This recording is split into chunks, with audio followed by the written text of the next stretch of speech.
What's up? I hope everyone's doing well. It's been a really long time since I've done a paradigm shifting video. I kind of keep you guys up to speed with what's happening in my world a little bit when I do these videos. So, yeah, I'm glad to be here. It's been a while. So, this is paradigm shifting. It's a channel that was created with the intention of helping people expand, right, and helping people really do exactly that, shift their paradigms and find alternative perspectives that might help enhance the way that they live and enhance their well-being and the well-being of the people that they share this experience with. We talk about topics such as neurolinguistic programming, right, which is related to how the mind works and the processes that take place within the mind. We talk about esoteric ideas, meditation. We talk about hermetics, science, metaphysics, all of those topics that I think contribute to healing and growth and expansion. So I think today's talk is going to be good, but I always think today's talk is going to be good.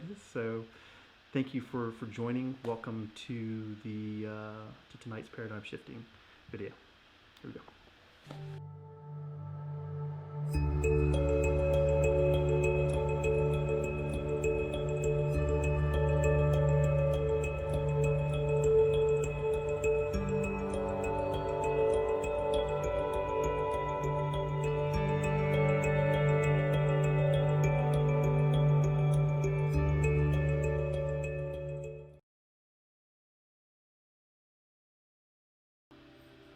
Uh-oh.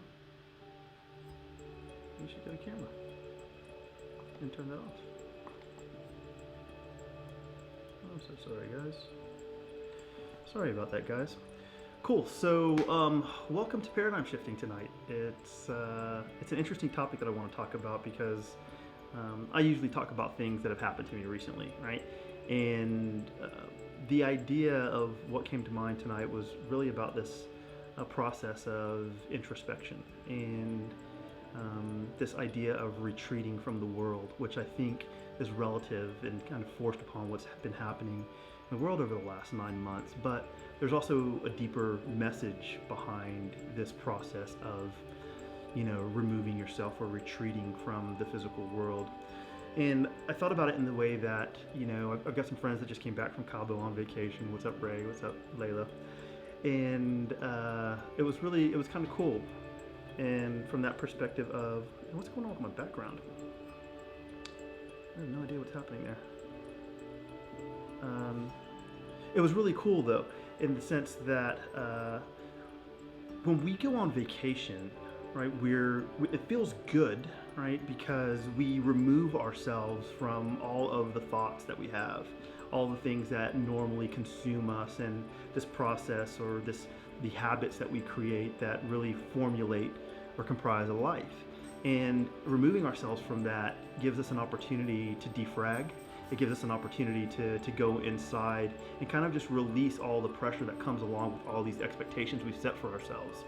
And if you think about it in the same way, the body sleeps on a regular basis, right? You've got your circadian rhythm and your natural sleep cycle. And what happens during that process is rejuvenation, right? There's, cellular transformation, right? There's actual physical rest, right? The immune system becomes enhanced during sleep so that it can fight off infections and viruses and things that are harmful to your body, right? There's this detoxification that takes place when, you allow your digestive system to relax and not have to do the work of digesting food, right? But allowing it to actually, be free to the point where it can go through the cellular processes that kind of just allow rejuvenation and recreation of all of your cells in your body.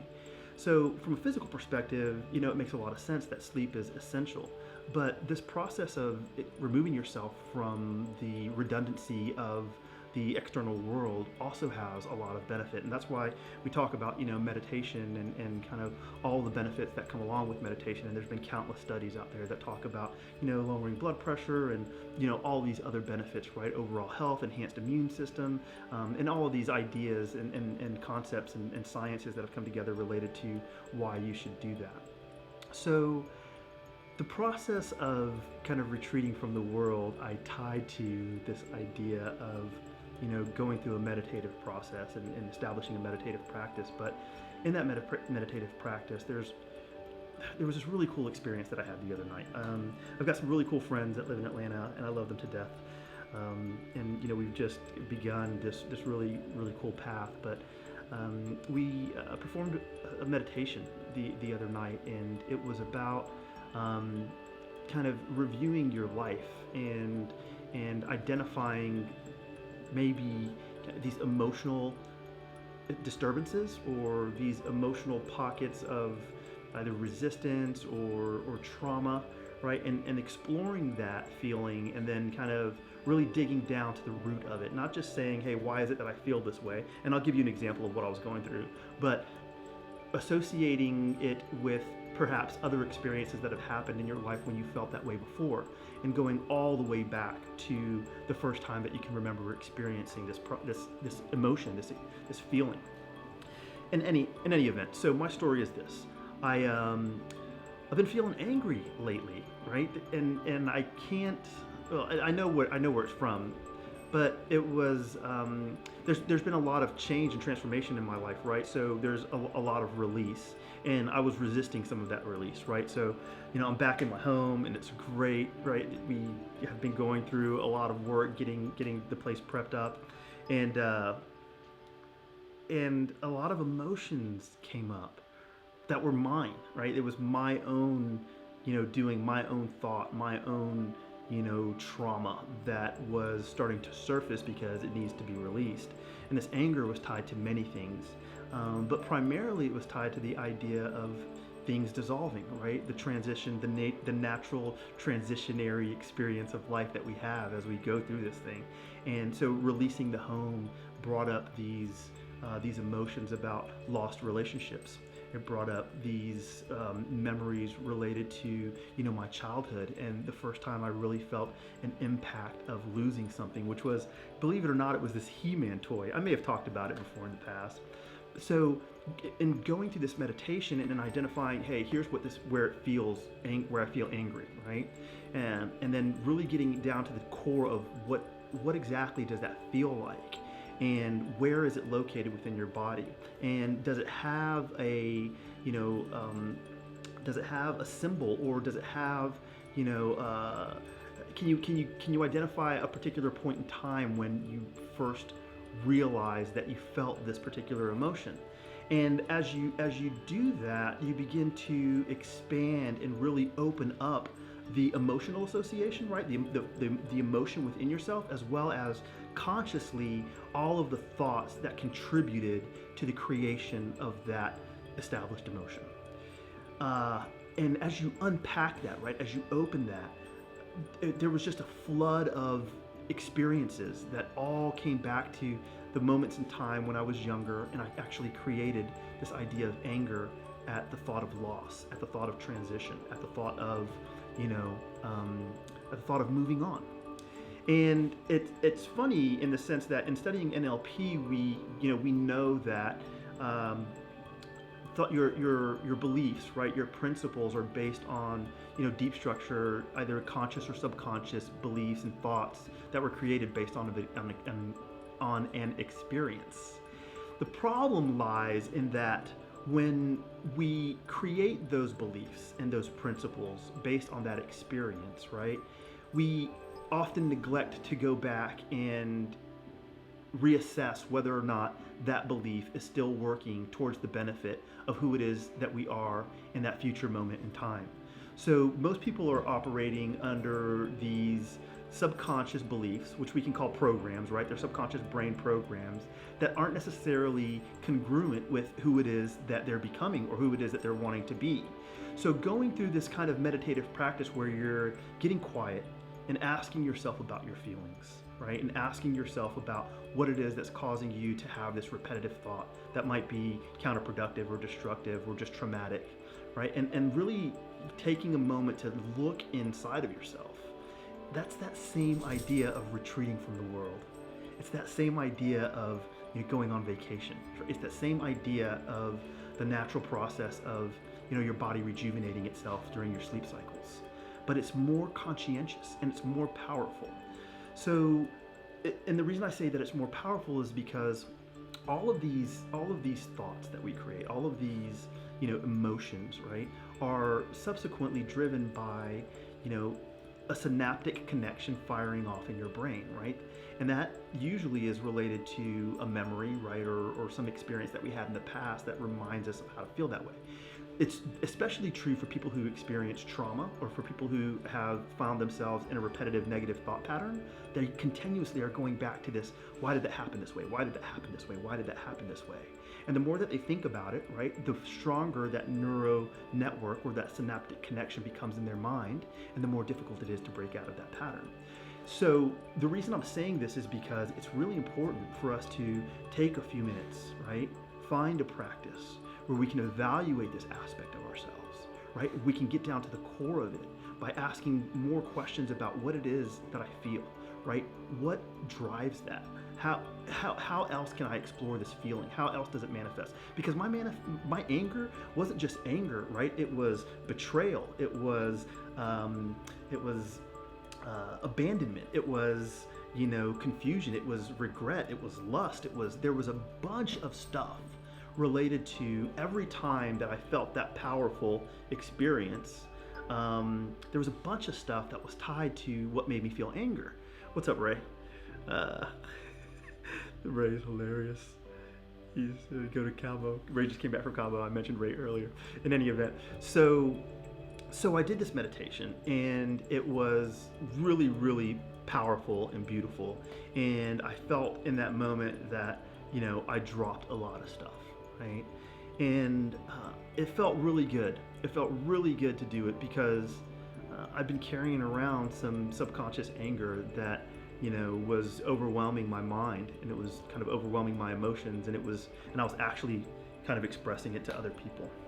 So yes, go to Cabo, like Ray says. Go to Cabo, and there he is. He says go to Cabo, and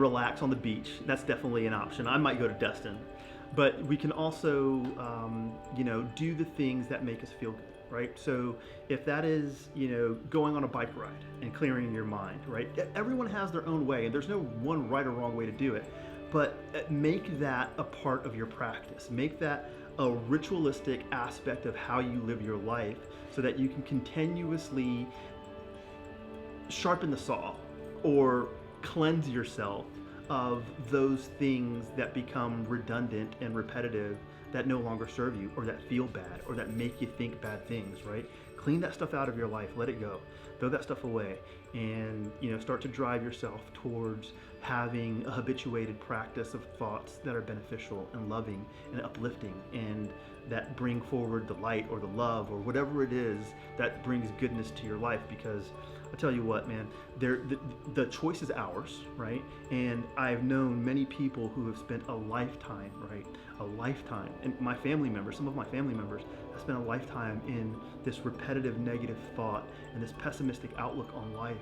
And it consumed them to the point where they never had an opportunity to break out of it or really accomplish or achieve or even reach towards their potential as human beings, as spiritual beings, as divine beings. And then I've seen the opposite, right? I've seen people who have stepped out of some really dark stuff and have stepped into this path of service and this path of contribution, and in doing so healed themselves in the process, but also lit up the world around them. And I love that, right? I love that possibility and that potential. So yeah, that's what this talk is about. It's about whatever your process is, to retreat from the world so that you can recharge, so that you can look into the things or the aspects of yourself that you think need transformation or that you desire to change, right? There is a process that you can follow to really do some powerful work that has some real implications and real outcomes related to the way that it is that you come forward, right? The way that it is that you think, the way that it is that you feel. Explore that, search for that, right? Find that and learn it, right? And habituate it as who it is that we are, and then teach it to others so that people don't get caught up in the cycle of unconsciousness, so that they don't get so caught up in the illusion of the temporary nature of what things are. Okay, that's it. That's the talk. I really appreciate all of you who are watching. I'm very, very grateful for everyone who tunes in, who watches the videos. Vella's here. She's saying what's up. I'll get back to doing this more often. I know I've been off for a while, but I'll get back to doing this more often. And yeah, I love you guys. Stay safe. Take care of your families. Kiss and hug your babies. And until next time. All right, you guys take care. See ya. Ciao.